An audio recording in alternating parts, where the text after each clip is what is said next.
She was already laughing before I even sat down.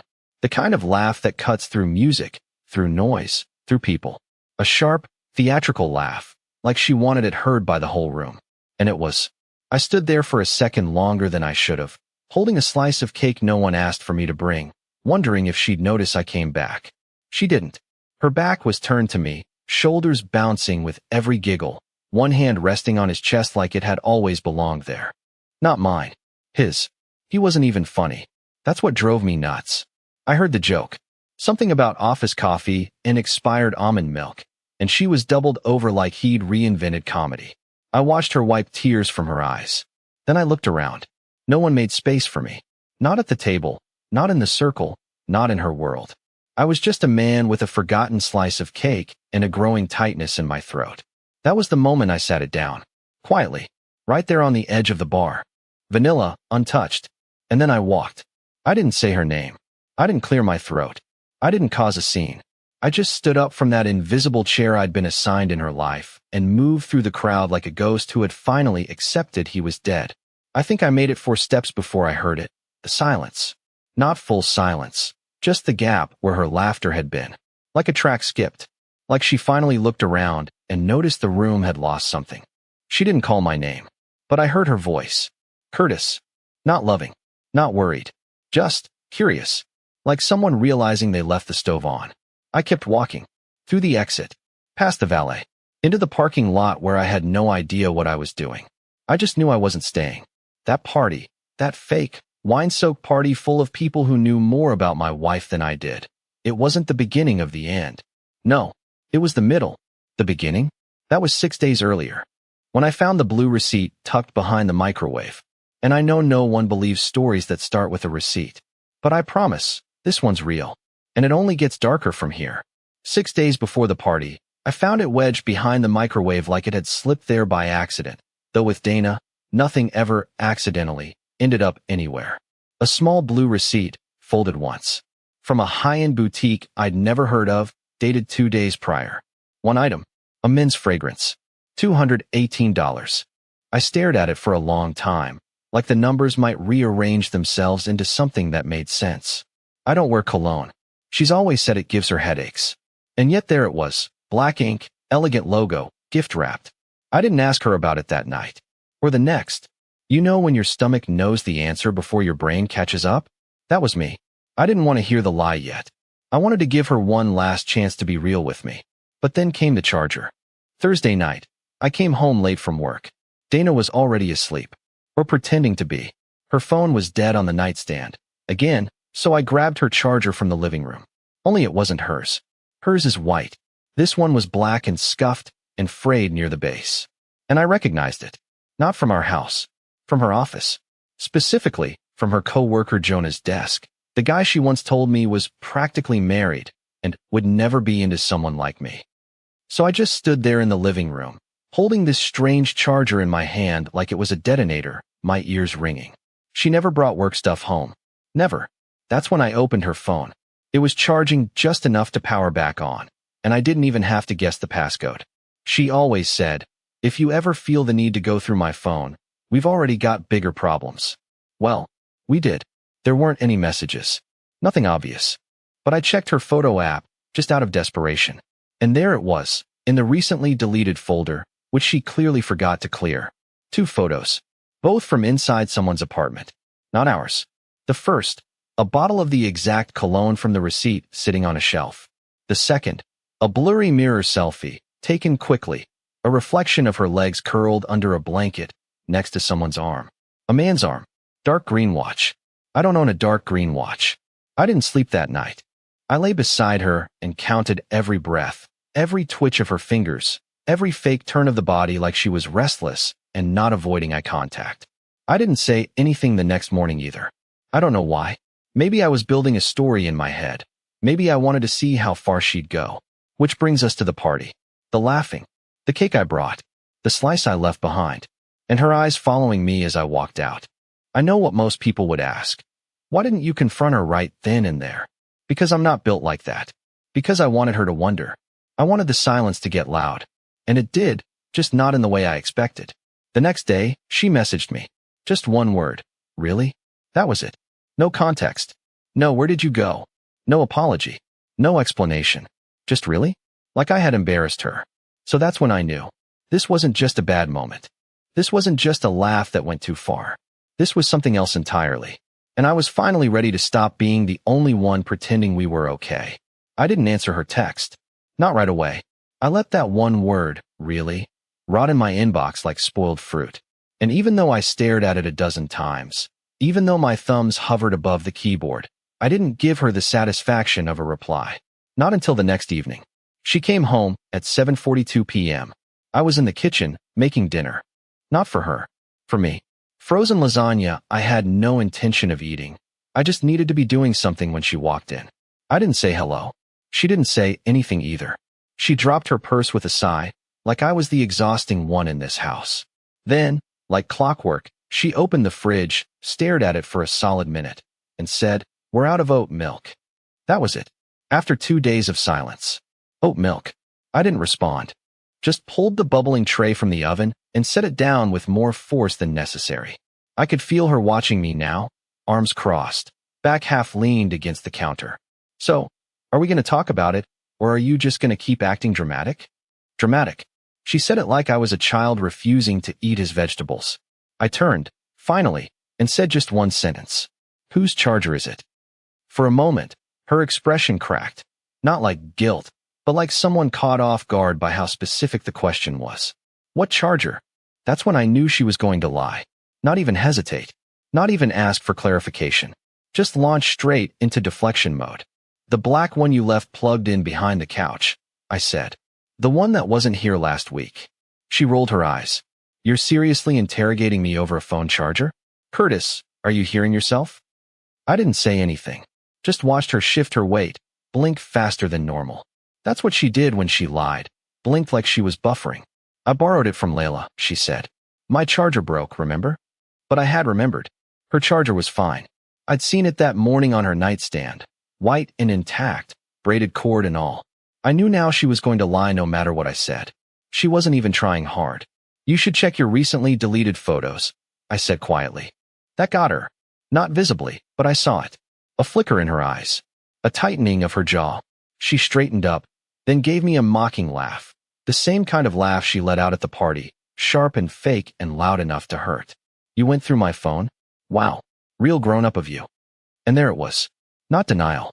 Not shock. Not even confusion. Just offense. Like I had violated something sacred. "I saw the receipt too," I added. "The cologne. The green watch. The arm.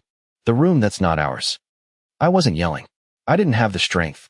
But something in my voice must have made her nervous, because she stopped laughing. She just stood there now.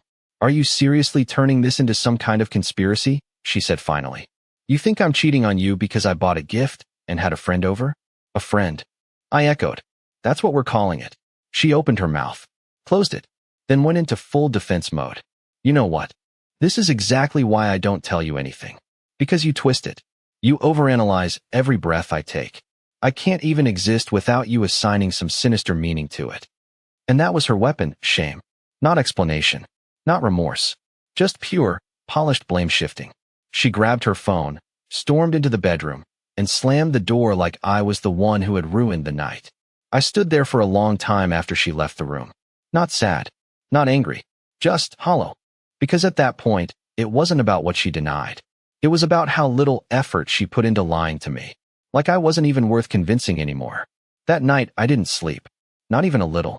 I just lay there in the guest room, the one we used to joke about turning into a nursery, listening to the soft hum of her scrolling on her phone in the bedroom across the hall. She never once came to check on me. Not a knock. Not a whisper. Not a blanket offered out of decency. And I know how stupid that sounds. Expecting a blanket from the woman who just looked me in the face and lied, but it still hurt when it didn't happen. Around 2 a.m., I got up and opened my laptop. Not because I had a plan, but because I needed to do something. Anything. My hands were shaking. Not with rage. That would have required hope. I was shaking from knowing. From being certain. I didn't have access to her work emails, but I remembered the name of the company that sent the cologne. It was printed in fancy gold ink on the receipt. Belgrave and Locke. Boutique stuff. The kind you don't buy on a whim. I looked them up, and sure enough, They had an online store. I used the guest checkout and added the cologne to the cart, just to see. When I selected gift wrap, a custom message box appeared.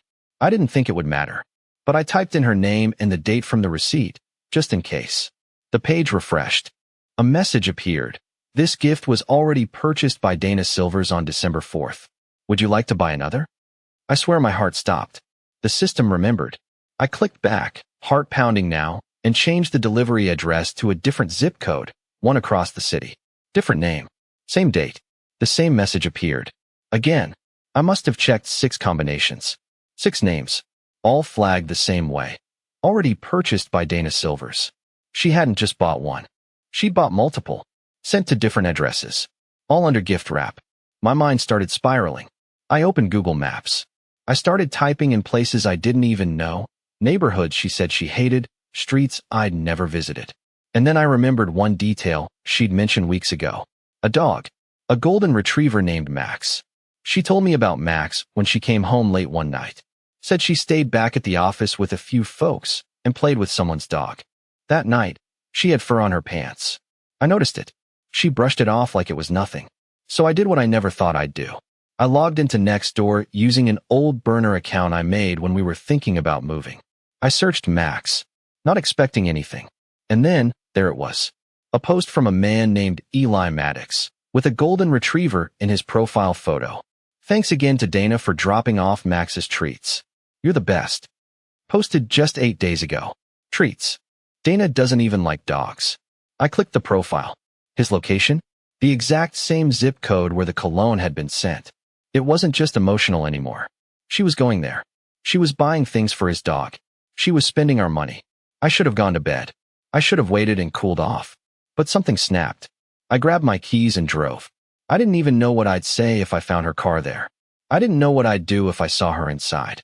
All I knew was that at 3:12 in the morning, I parked across the street from a house with a red door and a porch light still on. A golden retriever was asleep on the welcome mat, and Dana's car was parked right there in the driveway. I didn't get out of the car right away. I sat there, engine off, staring through the windshield like maybe if I blinked hard enough, the driveway would be empty. Like maybe her car would vanish, or the dog would wake up and bark and I'd realize I was dreaming, or paranoid, or just sick in the head. But no, the car was there. Her jacket, the tan one with the fur collar, was draped over the passenger seat. And that dog? Max didn't bark. He didn't even lift his head. Like this was just another night she came over. I sat there in the dark, my hands glued to the steering wheel, sweat pooling at the back of my neck even though it was freezing out. I kept imagining them inside. Her and this Eli guy, laughing, drinking wine. That stupid dog curled between them like they were a family. Like I'd been cut from the photo. Replaced. I wish I could say I stormed up and banged on the door like some action movie husband. But I didn't. I was too afraid. Not of him. Of what I might see. Of the look on her face if she opened that door and saw me standing there, broken and pitiful. I couldn't stomach the possibility that she'd look annoyed rather than guilty. So instead, I backed out slowly, tires crunching softly over the gravel, and drove 5 blocks away. Parked again, and started typing. Not to her. To Eli. I found his Instagram earlier that night while digging. It was public. Full of gym selfies, inspirational quotes, and way too many filtered photos of his golden retriever. But he also had a business page. Some kind of freelance home security installation. It had a contact email. I used it. The message was simple. Hey Eli, you probably don't know me, but your guest Dana left her wedding ring at home tonight. Just thought you should know she's married. I hit send. Sat there. Waited. My heart raced like I'd committed a felony. But then, just 10 minutes later, he replied. One word. LOL. That was it. Not who is this? Not denial. Just that mocking, smug LOL that somehow cut deeper than a confession would have. I wanted to scream. I wanted to throw my phone across the street. But instead, I did what I always do. I folded. Drove home. Sat in the dark of the living room until sunrise. When Dana came through the front door at 6:41 a.m., wearing the same jeans from yesterday and smelling like someone else's cologne, she didn't look surprised to see me sitting there. She just sighed like I was the inconvenience. Like I was the one breaking curfew. You seriously waited up? She asked, dropping her keys in the bowl by the door. Curtis, this is getting pathetic. I didn't answer her. I looked down at her hand. The ring wasn't there. She followed my eyes, then gave the most dismissive shrug I've ever seen in my life. I took it off because my fingers were swollen. That's what happens when you retain water. Google it. That was her explanation. Retaining water. No apology. No story. Just medical gaslighting. So I asked the question that had been growing like a tumor in my chest. Is it him? She didn't answer. Dana, just tell me. Is it Eli? She stared at me, her lips parting, but instead of words, she let out this small, amused huff, like she was tired of hiding but too bored to explain. I'm not doing this right now, she said, already turning toward the bedroom. You're spiraling. Again. Again. That word rang like a gunshot in my head. She didn't deny it. She didn't even care enough to lie anymore. She just walked away, leaving me there in the living room with the curtains still drawn and the taste of shame in my mouth. That's when I realized something worse than betrayal had happened. I wasn't just losing her. I had already been replaced. The part that kills me the most is how quickly she moved on from the conversation. Or whatever that non-conversation was. She went straight into the shower like nothing happened. Like I hadn't just asked if she was sleeping with someone else, and she'd walked away. Steam hissed from under the bathroom door as if it were scrubbing her clean of guilt, while I stood there staring at the keys she dropped into the bowl. It felt like the whole house had shifted, like the walls knew before I did. I don't know what made me do it, but I walked into our bedroom and opened her closet. I wasn't looking for anything specific, maybe hoping for something that would make me feel less insane. A receipt, a letter, something, but it wasn't a thing I found. It was what I didn't. Half her clothes were missing, not the everyday stuff, the special stuff. Dresses she hadn't worn around me in over a year. The heels she said hurt her feet. The jacket she told me she'd lost at a bar. They were all gone. That's when it hit me. She'd been staging this for a while. Not just sneaking around, preparing, creating space, quietly moving her life out of mine one hanger at a time. I opened the drawers. Jewelry box, emptier than I remembered. Makeup bag, missing. I checked the bathroom under the sink. Her flat iron gone. Her spare deodorant, the one I always accidentally used, gone. Even her extra toothbrush was missing from the holder. She wasn't just cheating. She was phasing out. I sat on the edge of the bed, the one she hadn't slept in for 2 nights, and just stared at the carpet. And I don't know what came over me, but I started laughing. Not the good kind. The kind that sounds like it's being dragged out of you by force. Bitter, half-choked, awful. I think I scared myself a little. And then, like the universe just couldn't help itself, her phone buzzed on the dresser. I wasn't going to touch it. I told myself that. But I was already standing before the thought even finished forming. The screen was still lit. One new message. From Eli. It wasn't locked. I tapped the message. Did you tell him yet? Or do I have to? I stared at it. Eyes dry, throat closed, hands trembling but not shocked. Not anymore. This wasn't a confession. This was a warning. A threat. A power move from the man who had no right to even know my name. She came out of the bathroom 5 minutes later, hair wrapped in a towel, acting like we were about to go out for brunch. What? She said, noticing my face. Why are you looking at me like that? I held up the phone. Not yelling. Not breaking. Just holding it like it was Exhibit A in the trial she never expected me to file. She glanced at the screen and, for once, she didn't have a snappy comeback. She didn't roll her eyes or fake a cough or pivot into oat milk. She just stood there, wet hair dripping, mouth parted like she couldn't decide which emotion to land on. I was going to tell you, she finally said. Her voice was quiet now. Tired. No fire, no denial. Just that flat, almost gentle tone you use when delivering bad news to someone you pity. I just didn't want to hurt you. I don't know what made me say it, but the words slipped out before I could stop them. You already did. She blinked like the words stung her, but I didn't care. She'd been bleeding me out slowly for months. I was allowed a sentence. She sat on the edge of the bed, just like I had, and stared at her hands. It wasn't supposed to happen like this. We were supposed to grow apart naturally. I thought you'd figure it out. Figure it out? Like heartbreak was a puzzle I was too stupid to solve until she gave me the final piece. I didn't yell. I didn't cry. I didn't even ask for details. I just stood there in silence, knowing something she didn't. This wasn't going to end the way she thought, because I had a plan now, and it started with disappearing. She thought I'd beg. That's the part one can't stop replaying. She thought I'd beg her to stay.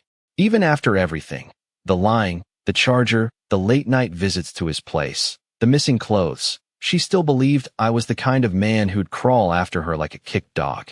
She didn't even pack the rest of her things. That's how confident she was that I'd fold. So I didn't say a word. Not get out. Not, I hate you. Not even why. I just stood there, then nodded like I finally understood what kind of story I'd been cast in. And then I left. I didn't slam the door. I didn't take my keys or my wallet. I walked out with nothing but the clothes on my back, because I knew if I stayed 1 second longer, I'd scream, or cry, or throw something I couldn't take back. And I wasn't going to give her that version of me. Instead, I gave her silence.